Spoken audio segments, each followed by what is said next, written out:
How's it going?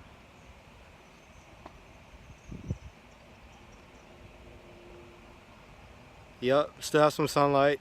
Thought I'd get a quick session in. I did this yesterday and it kind of went well, but I figured out how to, I don't know, do a little bit better. So I'm gonna try. This is my second time doing a live rip, so hopefully it's okay. We can wait like another minute. Do you guys have any questions or anything?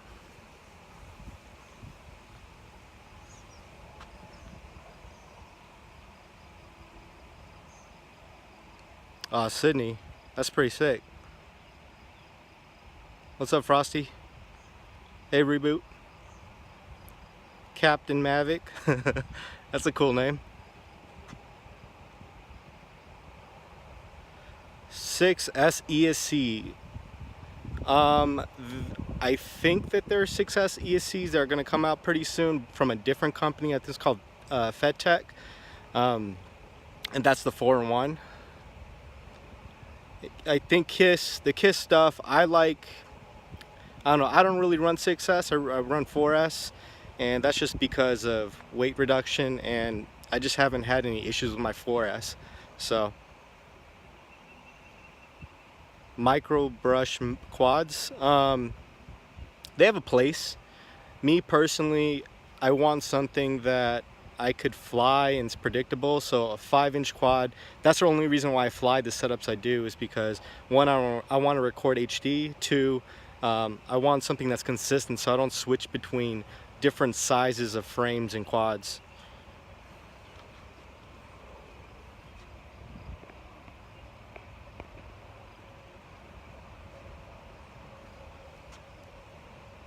Anything else, guys?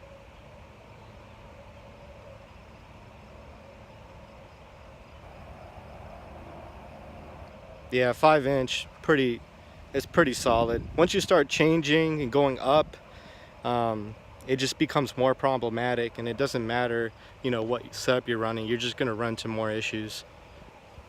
All right, so let me just get into the rip session. Before I start, hit me up with a like if you enjoy it. This is gonna be my second time, so hopefully I don't crash. And you know, I'll come back and try to get some feedback on what I could do better. All right, guys.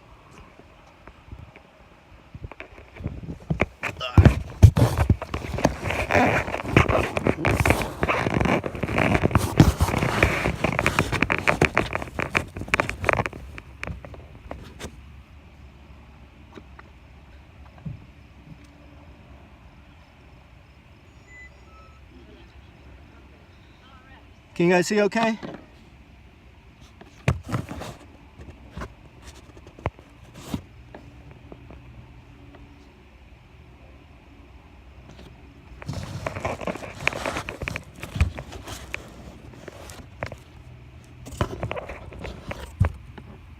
All right, so I'm gonna start it.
Hey, how's that, guys?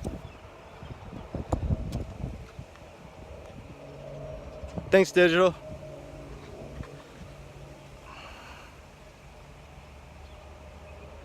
Rates, honestly, rates are so subjective.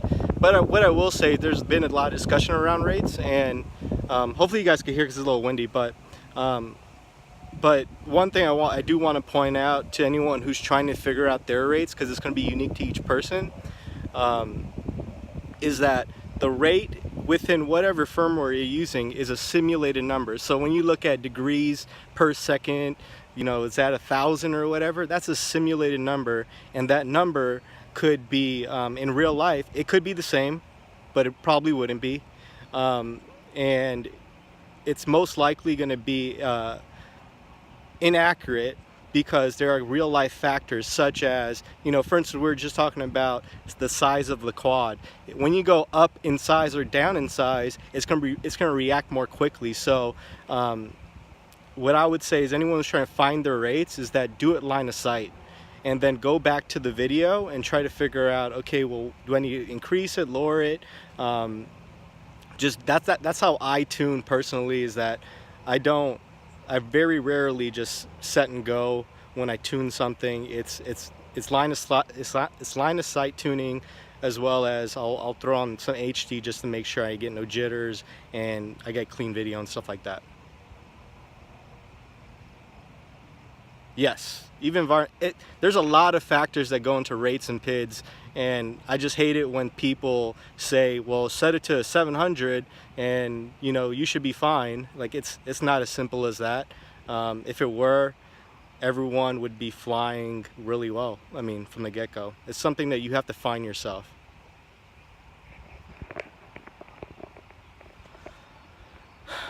High kV motors, yeah, so I'm running the T-Motor F40Pro V2s, or no, V3s now, and they're at 2600 kV. So the latest T-Motor F40s at 2600 kV with the S3 prop.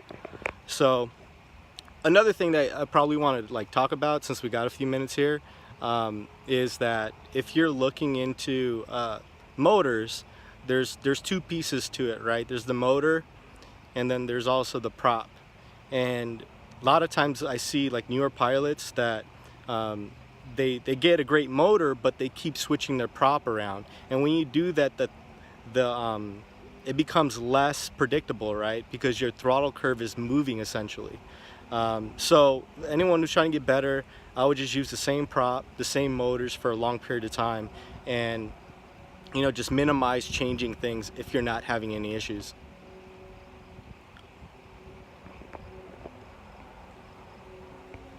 Any other questions, guys?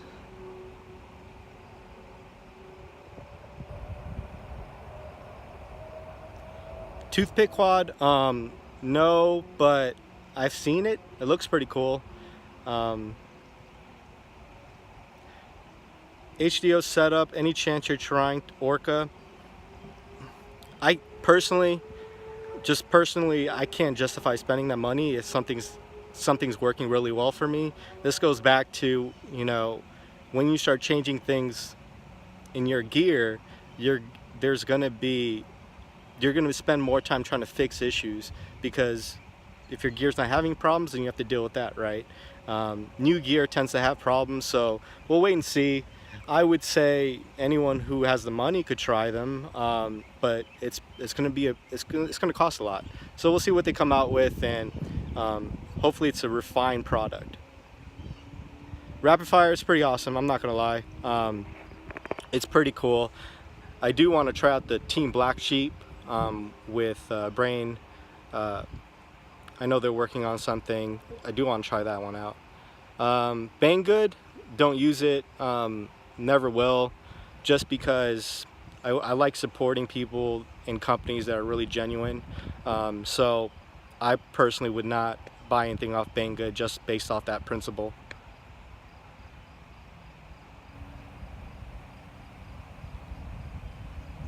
Wearing Casey on that. Hey, what's up, Ken A?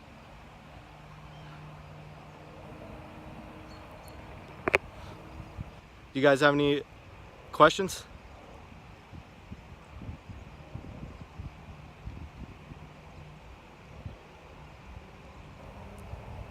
What's up, June? Where do you get your parts? I get my parts from, honestly, I'm sponsored by a lot of companies, so I just ask for them anytime I need something. But I generally, before I was sponsored, I used to get my stuff from, I used to buy my own gear from like Get FPV. I would buy from Impulse directly, TBS directly, just because I want to support those guys and they make great gear. Race day quads, I'm indifferent about it. I don't know. I don't want to speak too much on something that I'm not representing, or a company I'm not representing, so I'll just stay away from that one. Ever given the team order? I have given those props a shot way long ago. I actually tested a prototype of it, and they're cool props. I'm not gonna lie. It's just, for me, when Zong reached out to me with the S3 props, Steele did too, and we were talking, and I really fell in love with those props, and I just like the responsiveness and the attention to detail those two individuals took in designing that prop. So yeah.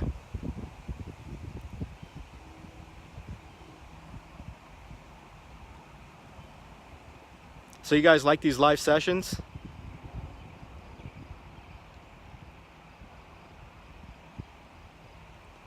Liftoff or rotor rush, I don't use any type of simulator, and I have never. I tried it once, and again, it's not like real life. So to me, if you're not getting practice via real life, it's, to me, it's a no-go on my end, at least. And it's not fun just sitting at home and being on a computer. I don't know. Mode 1, Mode 2. I fly Mode 3, and basically what Mode 3 is the opposite of Mode 2, I think.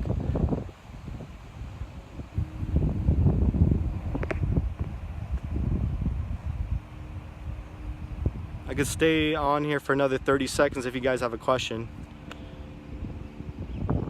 Another big thing that people ask me a lot is what degree tilt I fly, and I fly at 25, just depending on the circumstances, but usually 25. I'm big on gates. Love gates. F40 V3 2700 kV. I don't know if there's a 2700 kV. I'm running a 2600 kV, but I don't. Yeah, I haven't been keeping track.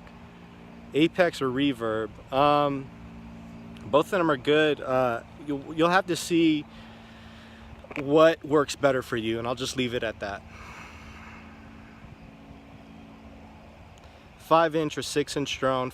5-inch all day, just because one, the amount of once you start going up in inches in terms of like the quad, you're gonna have more vibration issues. It's gonna be less tunable. It's just gonna be more problematic. But 6-inch is great as long as you have like some type of stabilization on there. Mafia, I did a quick session, and yeah, I just want to answer a few more questions before the sun goes down. I'll log off and I'll hit a few more packs. But it looks like everyone, it's like 35 people in here. I appreciate everyone coming in and watching me rip, and hopefully I answered a few questions and helped you guys out. But anyways, if you like this type of video, I'll do more of these. Yeah, just give me a thumbs up and all that good stuff before you guys take off. I do want to respond to one question that just popped up. F1 or the Flight 1 boards. I don't fly Flight 1. I fly KISS gear, and that's not to say I haven't tried it. I have tried it, and for me it does not work that well. Though they are coming with a new firmware, so there's that in practice, or in play I should say. So I can't speak more to that. I just don't like talking about gear that I don't use. There's a reason why I use the stuff I use, because it's consistent for me. Orca, yeah, I answered that a few minutes back, and we'll just have to wait and see what they do. I don't plan on changing my goggles just because it's gonna be a hefty penny. What size battery I fly? Okay, hold up. That's a good question, because I'm kind of in love with these batteries right here. These are the Tattu R-Line 1300, sorry, 1300 3.0, the newest one, and these are the forest packs. They weigh about 150 grams. They're super light and they're pretty powerful considering the size and all that good stuff. All right guys, so we're coming up on like 17 minutes or so, so I'm just gonna log off here. 06S, I answered that question already. I'm not having any trouble with my forest rigs, so that's the reason why I'm sticking with forest right now, but I might give it a shot later on down the line. So have a good one guys, and before you leave, give me a thumbs up and all that good stuff, and have a good day. Bye.